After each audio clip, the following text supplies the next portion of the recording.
So this video is integrated 3, the chapter 12, D-Day number 1. This one's called Nectarines. So for this, we want to use formulas that we learned, the identities, to help us with these. So these are the identities we're looking at. This one here is the Pythagorean identity, sine squared plus cosine squared equals 1. That's something you want to memorize. This is a variation of it. Tangent squared x plus 1 is equal to secant squared x. And this is another variation. 1 plus cotangent squared x is equal to cosecant squared x. Also, we want to make sure we know how to think of tangent in terms of sine and cosine. It's sine over cosine. And how to think of cotangent. It is cosine over sine. We also are going to be looking at the sum and difference identities. So for the sine, you'll notice that the sine has a plus, a minus, and a minus. And then when you're doing the sine has a sine and cosine, sine and cosine. And then on the other side of this, cosine, sine, cosine, sine, where your cosine ones have a, get rid of this. Your cosine ones have a plus, don't want to scribble on it, try it one more time, have a plus and a with a minus and a minus with a plus. Okay, so they're the opposite of what is inside of the parenthesis.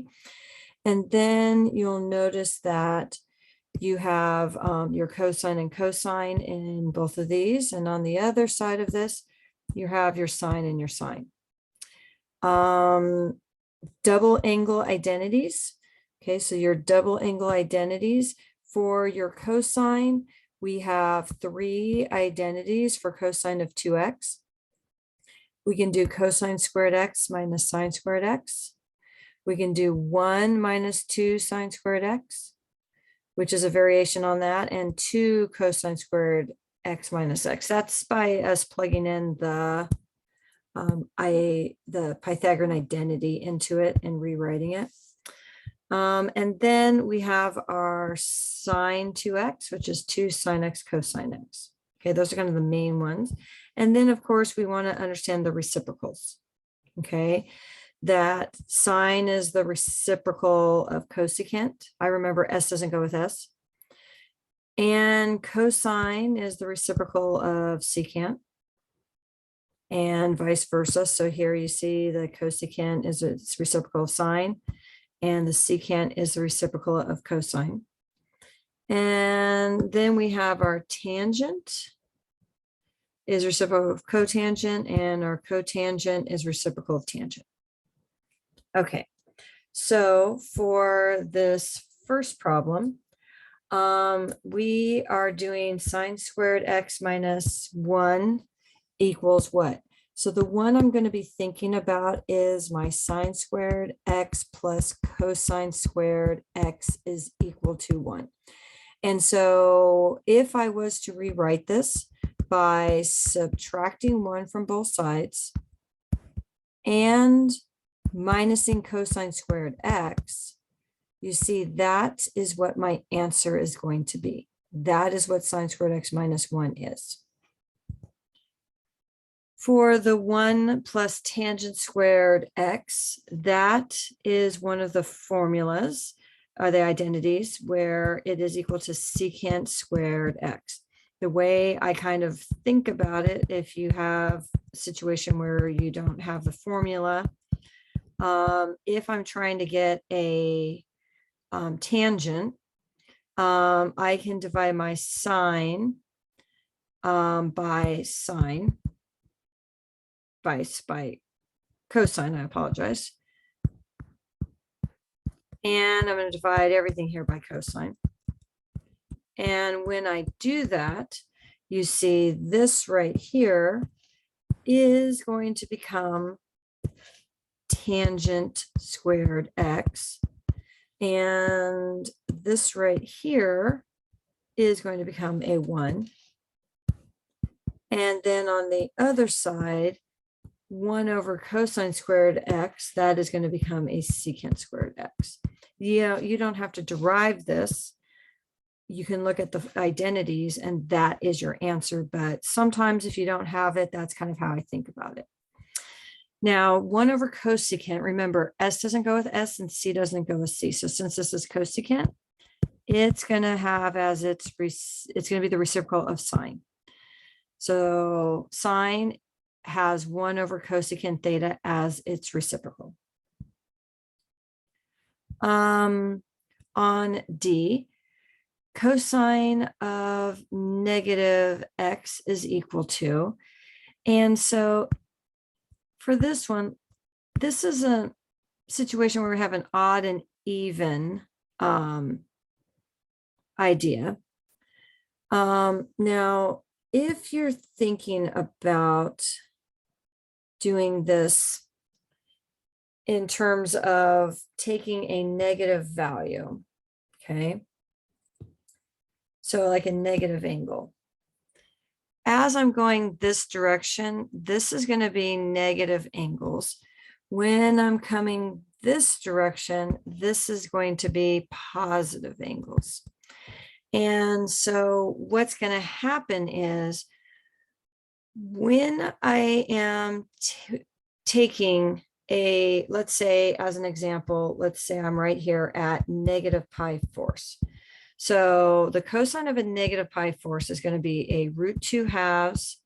Then my sine is going to be a negative root 2 halves, but my cosine is going to be a root 2 halves. Well, at a positive pi force, my cosine is also going to be a positive root 2 halves. Now my sine is going to be a positive where this one was a negative, but my cosine is going to be the same. Over here on this side, that's going to be true also. So let's say I'm at 3 pi force. Okay, so let's say I'm at 3 pi force. So my cosine over here would be a negative root 2 halves. My sine would be a positive root 2 halves, but I'm focused on my cosine. Now down here at 5 pi force, again, my cosine is going to be a negative root 2 halves. Now this time my sine is going to be a positive root 2 halves. So what I want us to notice is if I have a negative angle, the cosine of that negative angle is the same as the positive of that angle. See how they're both positive root 2 halves. Okay, and over here, if, and let me, I wrote this as a negative 5, as a 5 pi force. I should have written it as a negative 3 pi force because I'm going the negative direction. Okay, so if I'm taking the cosine of a negative angle or the cosine of a positive of that same angle, so you see I've got my negative 3 force and I've got my positive 3 force. Both of my cosines are the same. So what this means is that cosine of a negative angle is equal to cosine of the positive of that same angle. On letter E, for this, I can use the formulas, but again, if you just think about taking our sine squared x plus cosine squared x equals 1, divide it this time by sine squared, sine squared, sine squared.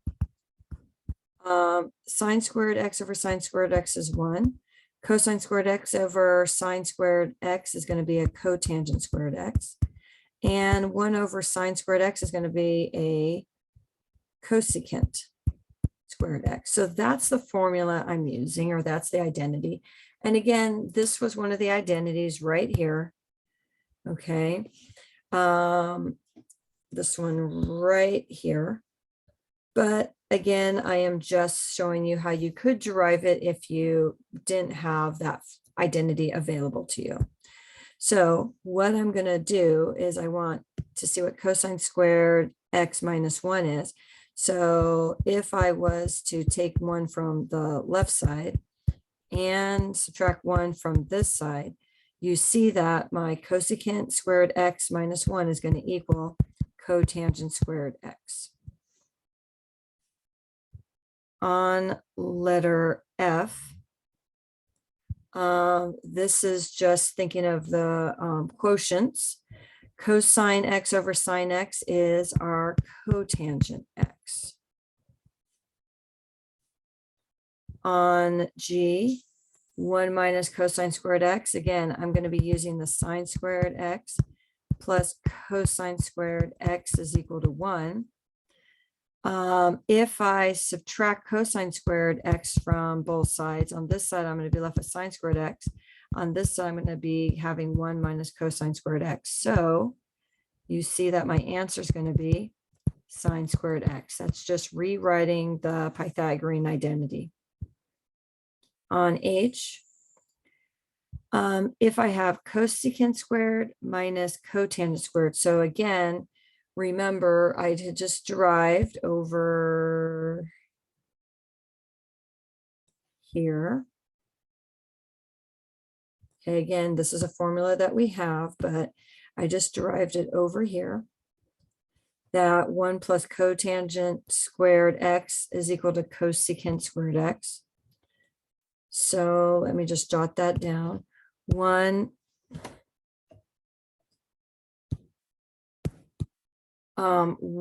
plus cotangent squared x is equal to cosecant squared x. And let me manipulate this. So I'm going to minus cotangent squared x from both sides. And when I do, I get 1 is equal to cosecant squared x minus cotangent squared x. So the answer here is 1. On number 2, for this, we want to find all solutions. This is when I'm going to factor. So let me just factor it down here. So that's going to be cosine x in the front of both parentheses. I need a -3 when I multiply and a +2. So I'm going to put the +3 here and a -1 here. And so I'm going to get cosine x is equal to 1, and I got to solve that. And cosine x is equal to -3. Now, this one here is a trick because your cosine and your sine are both, so cosine of x and sine of x are both in between and equal to -1 to 1. Both of them. So this is outside of that. So this one here, not possible. That's not going to happen. Okay, so now I'm just going to find my cosine x and where it is 1. So cosine is equal to 1 right here at 0. And they said find all solutions in the interval. They didn't really give us an interval here, so we're going to say for all. So we're going to have 0 plus or minus 2 pi n, or just plus or minus 2 pi n. On number 3, we want to find all solutions. So for this one, I am going to factor out a sine x from both of these terms. I am going to have a cosine x minus 1 is equal to 0. So now I need to work out sine x equal 0. And I need to work out cosine x minus 1 equals 0, which means cosine x is equal to 1. Well, we just saw cosine x is equal to 1 at 0. So this is going to be 0 plus or minus 2 pi n for that portion. And my sine x is equal to 0 at 0, but also at pi. So going from here to here is the same distance as here to here. That's pi away from each other. So this answer I can write as 0 plus or minus pi n, or even just plus or minus pi n. On 4, we're trying to verify. So this side here, I want to keep. So looking at this, first thing I'm going to do is I'm going to write my cotangent in terms of sines and cosines. So cotangent is cosine x over sine x times cosine x plus sine x. And then on the other side, we're going to keep that cosecant x. So I am going to get cosine squared x over sine x plus sine x is equal to cosecant x. Now I'm going to try to get a common denominator. So what I'm going to do is to this sine x, I'm going to multiply top and bottom by sine x.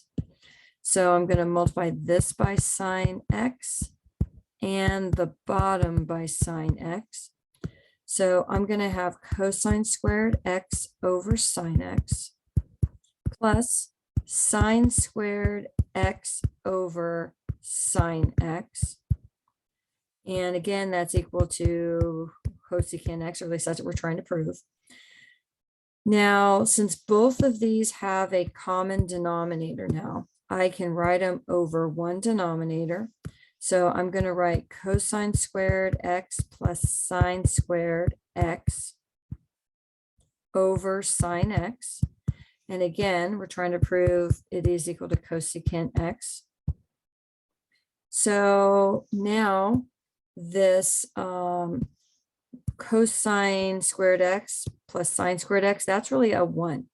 So I'm going to write that as 1 over sine x is equal to cosecant x. Now 1 over sine x is the same as cosecant x. So I got cosecant x is equal to cosecant x. We verified. On number 5, for this one, again, we're going to keep this as on the right hand side. Now I am going to try to get a common denominator here. So I'm going to have 1 over 1 minus cosine x.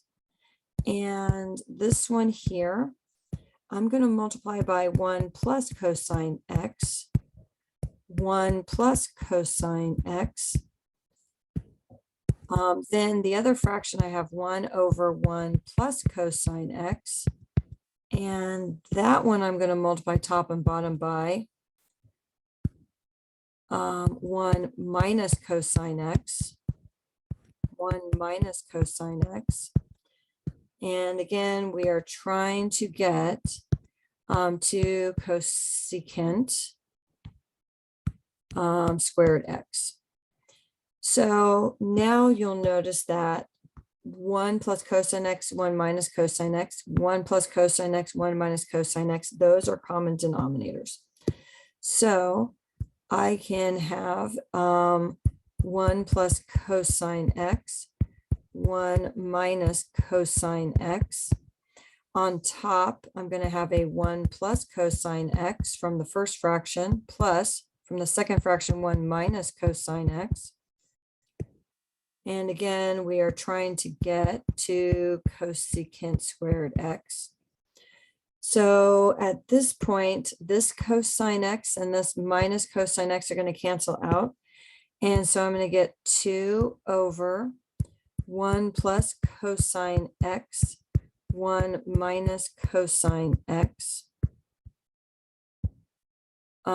is equal to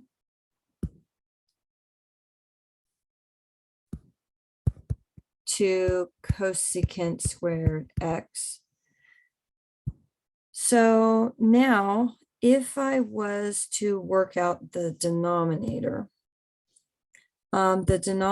over here is going to be 1 minus cosine squared x, because it is a difference of 2 squares.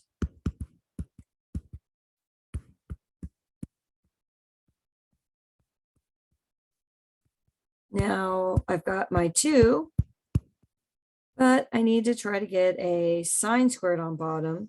Now, what we'll remember is that when we have 1 minus cosine squared x, that, let me just jot it down here, sine squared x plus cosine squared x is equal to 1, which means if I was to rewrite that, I could subtract my cosine squared x from both sides, and then this is going to be a sine squared x. So now I'm going to have 2 over sine squared x is equal to 2 cosecant squared x.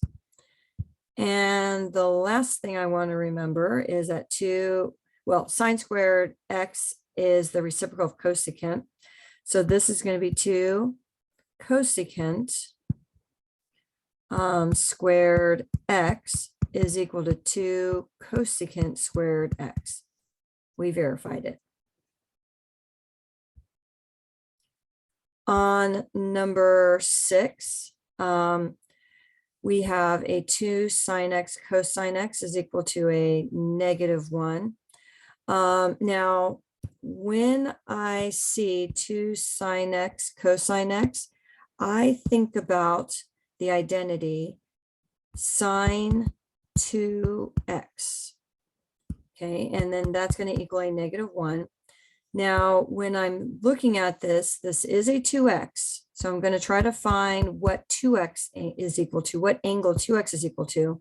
And what I'm looking for is where is my sine equal to a -1? And my sine is equal to a -1 down here at 3 pi halves. That's where my sine is equal to a -1. Now it's not just 3 pi halves, it's 3 pi halves plus or minus 2 pi n. Then what I want to do is I want to try to get rid of that. So I'm going to divide by 2. When I divide this by 2, I'm going to really make this into fourths because I'm going to divide the halves by 2, which makes it into fourths. And I'm going to divide this by 2. So I'm going to get x is equal to 3 pi fourths plus or minus pi n. And that is our answer. On number 7, so now we're getting into ideas from previous chapters. So for this, what I'm going to do is I am going to put these into this equation and get 3 equations. Now, this happens to be a y-intercept. So I can substitute it in, but what's going to happen is when I do, I'm going to get -7 is equal to a times 0 squared plus b times 0 minus, plus c, I apologize. So this is going to be -7 is equal to c. So I know my c. So I'm going to remember that, and I'm going to use that to help me. So in my other 2 equations. So let me take this -1 common -8.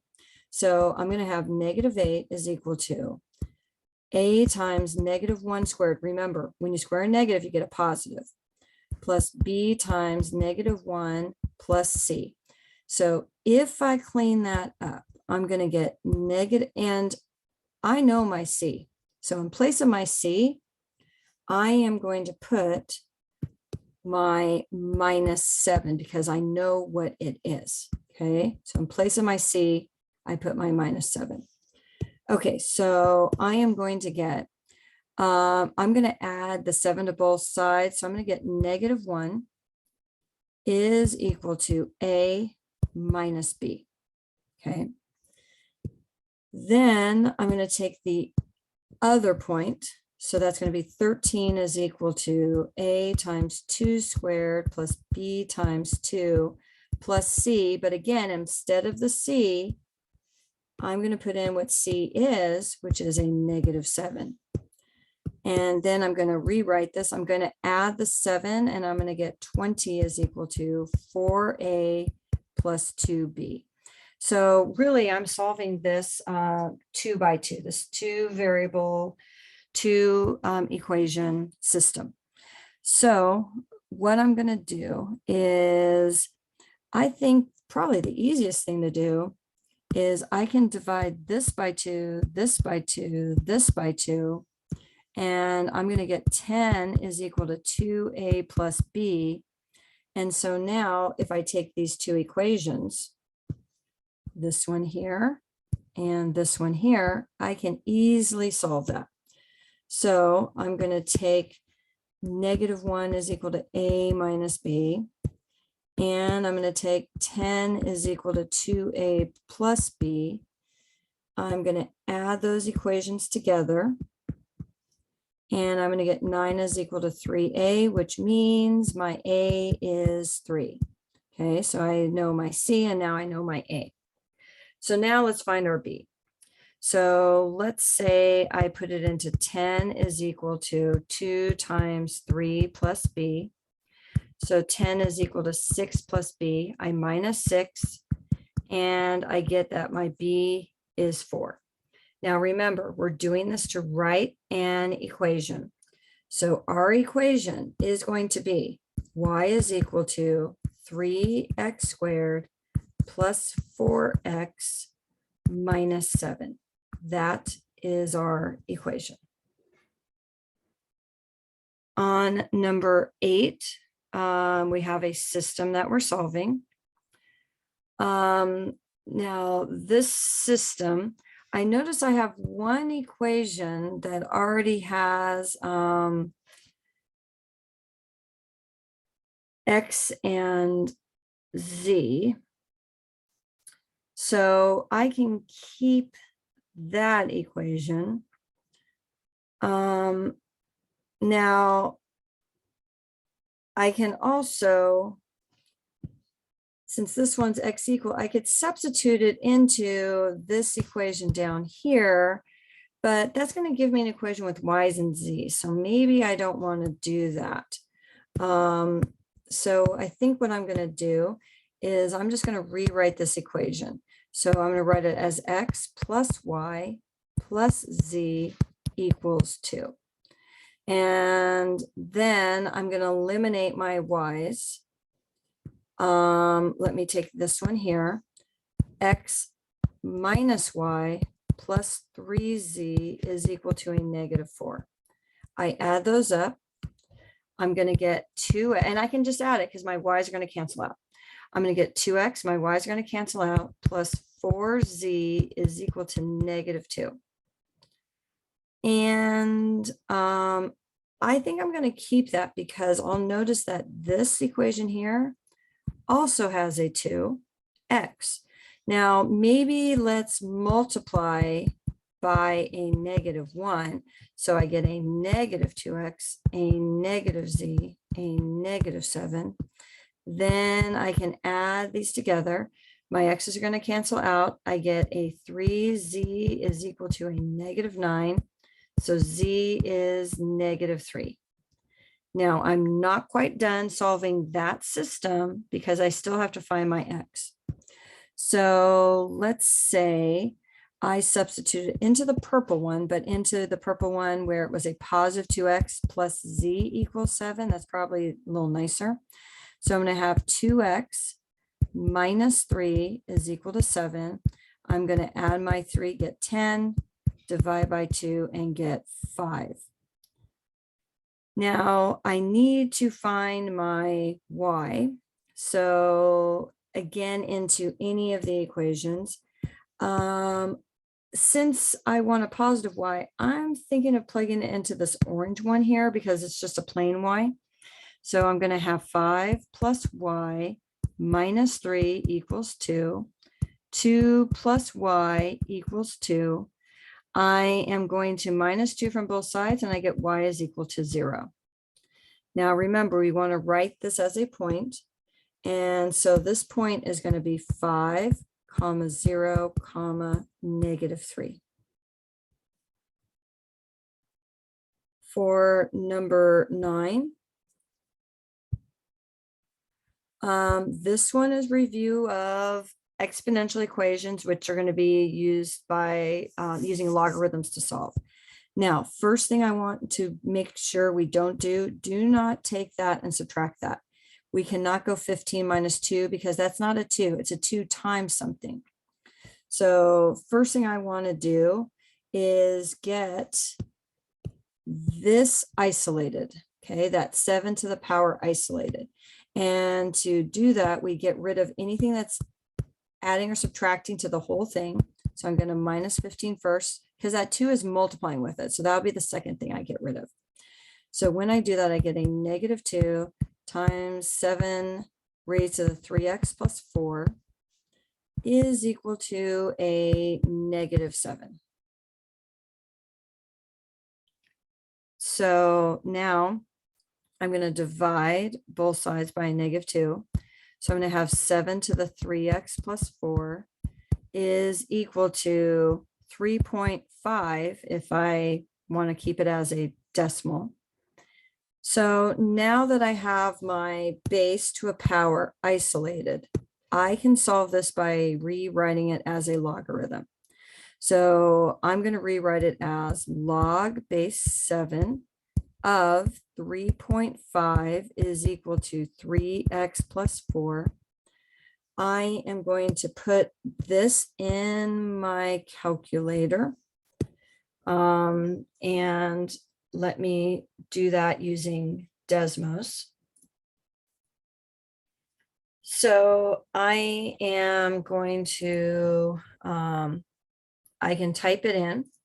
I can also come here to functions, and if I scroll down here, under calculus, you'll see log base A. But if you didn't want to type that in, what you can do, let me just make this a little bolder. What you can do is you can type in log, and you can do shift and the underline or underscore. It'll drop it down for you. 7, then you just need to make sure your arrow out. Parenthesis 3.5, and then it will work that out for you and give us a point. Let me get that back for myself to see, sorry. So this is going to be a 0.643, let's say 8 is equal to 3x plus 4. I am going to minus 4 from this. So let me come over here. And I'm just going to minus 4 from my log base 7 of 3.5. And it's going to get me a negative 3.3562. And then I'm going to divide this whole thing by 3. So let me divide by 3. And I am going to get a negative 1.11, let's say 87 is equal to x as our answer.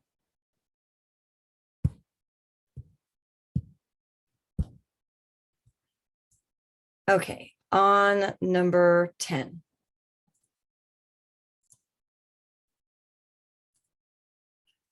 So on number 10, for this is a sequence. We want to find the sum of this.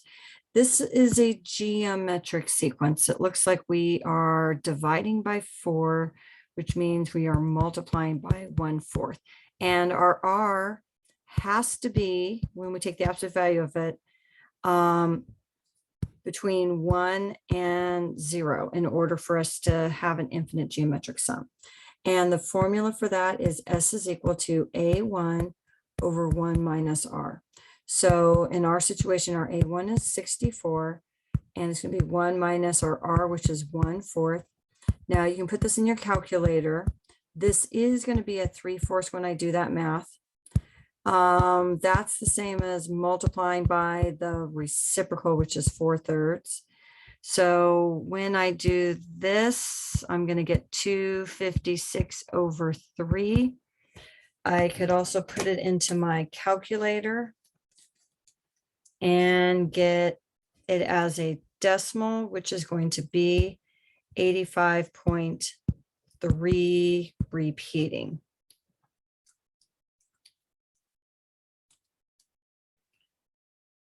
Okay, on number 11.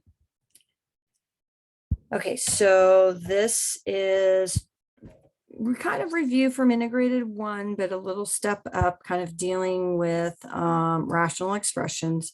So we want to basically get rid of an x plus 5 and a 4 as a denominator. So we are going to fraction bus, and we're going to multiply everything by a 4, and let me just write thinner here, a 4 and an x plus 5. So that's going to be multiplied by my 2x over x plus 5 minus, and I'm going to go 4 times x plus 5 times my 1/4 equals 4 times x plus 5 times x. I have to do it to all three sides. Now our goal is to have some things cancel out. So looking at this, this x plus 5 and x plus 5 will cancel out. This x plus 4 and this x plus 4 are going to cancel out. So when I rewrite that, I'm going to get 8x minus x plus 5, which I'm going to do something with here in a second. And then I basically have a 4x times an x plus 5. Okay. So I'm going to have 8x minus 5. I'm going to get a 4x squared plus 20x. So I have a 7x minus 5 equals 4x squared plus 20x. I'm going to try to get 0 on this side. So I'm going to have a 4x squared, I'm going to minus 7x, which gives me a 13x. I'm going to add 5, so I get a plus 5. So now I am going to be trying to solve this and figure out if anything multiplies to 20 and adds to 13. Now I can't think of anything that multiplies to 20 and adds to 13. So I'm going to use quadratic formula. So I'm going to have x is equal to negative 13. So let me just jot that down here. Negative b plus or minus the square root of b squared minus 4ac all over 2a. That's the quadratic formula. Okay, and you want to make sure that it equals 0 when you're doing that. Okay, so negative 13 plus or minus the square root of 13 squared minus 4 times my a, which is 4, my c, which is 5, all over 2 times my a, which is 4.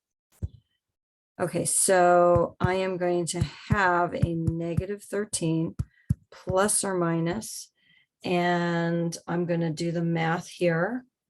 So I'm just going to compute what's underneath the square root. So I'm going to do 3 squared, which is 169. Oops, let me actually get it on my calculator.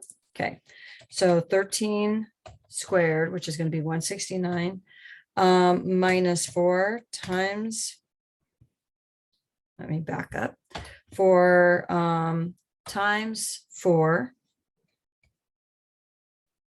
times 5. And so we got an 89. So this is going to be the square root of 89 all over 8. And that's our answer. That is our answer.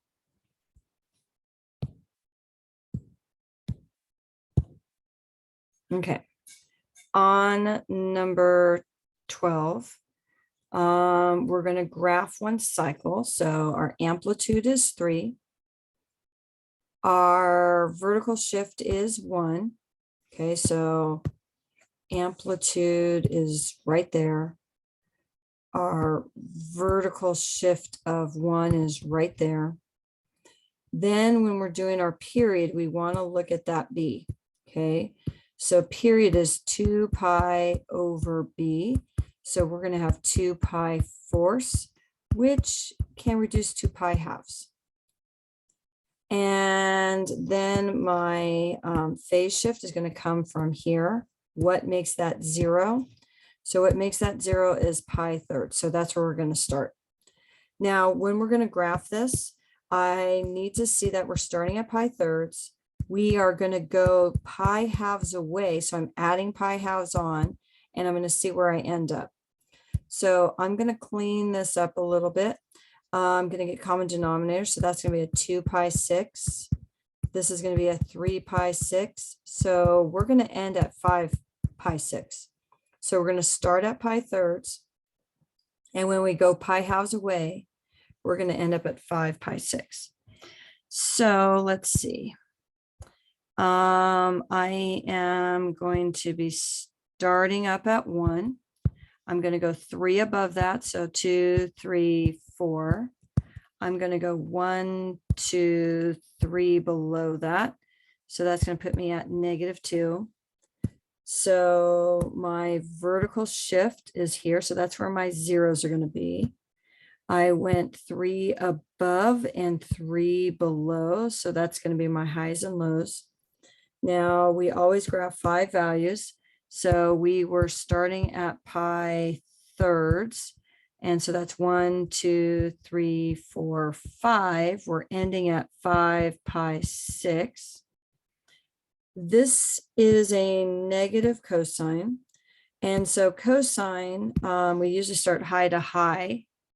But because of the negative, we're going to start low. So at pi thirds, we're at -2. At 5 pi 6, we're at a -2. Halfway in between those, I'm going to be up at 4. And then halfway in between those, I'll be at my 1 and 1.